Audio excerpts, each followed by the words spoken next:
नवरात्रि में माँ दुर्गा का तीसरे दिन का तीसरा अध्याय पाठ प्रारंभ। तीसरा अध्याय महिषासुर का वध।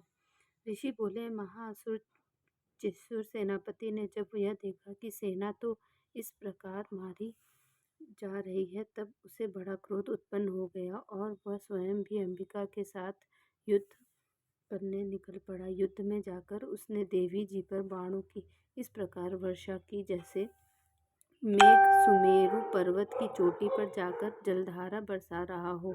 तब देवी ने उसके बाण समूहों को खेत में ही काट दिया। फिर बाणों द्वारा उसके सारथी घोड़ों को मार डाला। फिर झटपट उसका धनुष और ऊंची लहराती ध्वजा काटकर गिरा दिए। जब उसका धनुष कट चुका, तब अपने बाणों से उसके अंग बींग डाले। जिसका सारथी एवं घोड़े मर चुके थे और धनुष कट चुका था, तब वह बिना रथ के पैदल तलवार ढाल लेकर देवी के रथ की ओर दौड़ा। तेज तलवार से सिंह पर जाते ही प्रहार कर दिया। फिर देवी जी की वाम भुजा पर जोर से प्रहार किया। हे राजन, ज्यों ही उसकी तलवार देवी की भुजा पर पड़ी, त्यों ही टूट गई। फिर असुर ने क्रोध से आंखें लाल लाल करके शूल पकड़ लिया। भद्रकाली जी पर उस दैत्य ने शूल डाल दिया।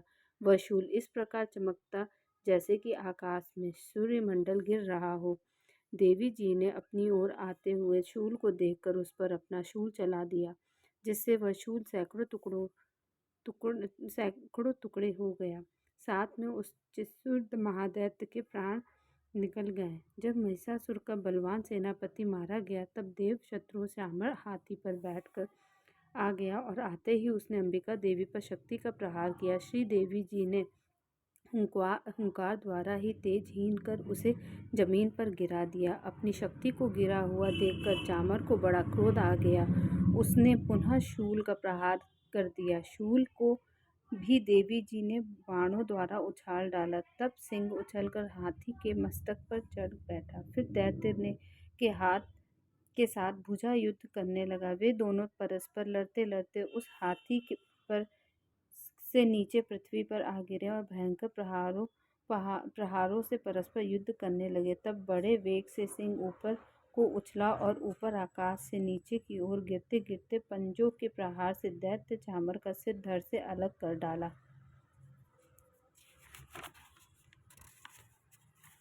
देवी जी ने शिला एवं वृक्ष आदि से युद्ध में उदग्र को मार डाला। फिर कराल को भी दांतों, मुक्का एवं थप्पड़ों के द्वारा मार गिराया। क्रोध से परिपूर्ण देवी ने गदा की चोटों से उद्धत को चूर चूर कर दिया।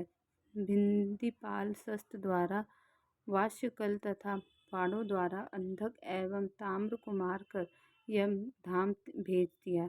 त्रिनेत्र धारिणी देवी परमेश्वरी ने उकाशय उग्रवीर महाहनु नाम के दैत्य को त्रिशूल द्वारा मार दिया। तलवार से विडाल कर सिर धड़ से अलग कर दिया।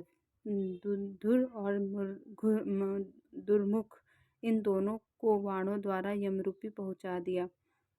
इस प्रकार अपनी सेना का नाश होता देख भैंसों का रूप बनाकर महिषासुर उन गणों को डराने लगा। कुछ एक गणों पर अपने थुथुनों से प्रहार किया, दूसरों को सिंगों से फाड़ा, कुछ एक को वेग द्वारा, दूसरे को सिंहनाद द्वारा और घूमने से अन्यों को श्वास वायु द्वारा पृथ्वी पर गिराया। इस प्रकार गण सेना को गिराकर वह महिष सिंह की ओर झपटा। जो ही सिंह को मारने लगा, तब जगदम्बा को बड़ा क्रोध उत्पन्न हुआ।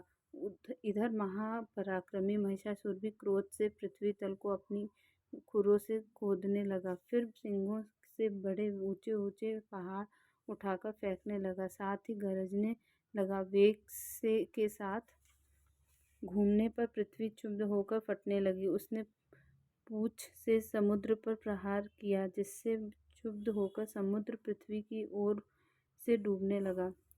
चलायमान होते हुए सिंह के द्वारा छिन्न भिन्न हुए बादल के टुकड़े टुकड़े हो गए। उसके श्वासों की कठोर वायु से उड़ते हुए सैकड़ों पर्वत आकाश से गिरने लगे। इस प्रकार क्रोधपूर्ण उस महादैत्य को अपनी ओर आता देखकर चंडिका उसे मारने के लिए क्रोध में आ गई। कुपित चंडिका ने उसकी ओर पांच फेंका। वह उसके द्वारा उस दैत्य को बांध दिया। तब तो उस महायुद्ध में बंधे उस दैत्य ने अपने महिषासुर रूप का त्याग कर दिया, झटपट सिंह के रूप में आ गया। जो ही चंडिका उसका सिर काटने लगी, तब तो वह तलवार हाथ में लिए पुरुष दिखाई देने लगा। तब शीघ्रता से तलवार ढाल वाले इस पुरुष को अपने बाणों से देवी ने भीन डाला। अब वह एक बड़ा हाथी हो गया। अपनी सूंड से देवी के सिंग को खींचा, फिर गरजने लगा। उसके खींचते समय अपनी खड्ग के द्वारा देवी ने उसकी सूंड को कटा दिया। फिर वह महादैत्य भैंसे के रूप में आ गया और चराचर त्रिलोकी को सताने लगा। तो जगत माता चंडिका क्रोध में आकर फिर उत्तम मधुपान करने लगी और लाल लाल